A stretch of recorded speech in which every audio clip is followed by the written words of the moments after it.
শুভ দুপুর বন্ধুরা। আজকে আমার বাড়ির লাঞ্চ থালিটা প্রথমে তোমাদেরকে দেখিয়ে নিই। এই হলো সাদা গরম ভাত। প্রথমেই আছে পেঁপে এবং উচ্ছে ভাতে। তার সঙ্গে এই দিক থেকে দেখাই, এটা হলো আম দিয়ে টক ডাল। আমটা এতই ভালো ছিল, গলেই গেছে প্রায়।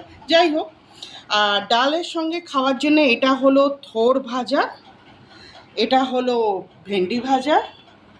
আমার বাড়িতে একটু কড়া করেই সবাই ভাজা পছন্দ করে, তাই এটা। আর এটা হলো আলু, সজনে ডাঁটা, কালো জিরে, কাঁচা লঙ্কা, টমেটো দিয়ে একদম প্লেন অ্যান্ড সিম্পল একটা তরকারি। আজকে আমার বাড়িতে রান্নায় কোনো রকমের কোনো মশলার ব্যবহার নেই, বলতে পারো খাঁটি বাঙালি খাবার। তোমাদের যদি এই খাবারগুলো ভালো লাগে তাহলে একটা লাইক এবং চ্যানেলটিকে সাবস্ক্রাইব করার একটা অনুরোধ রইল। সবাই ভালো থেকো, সুস্থ থেকো। দেখা হবে পরের ভিডিওতে।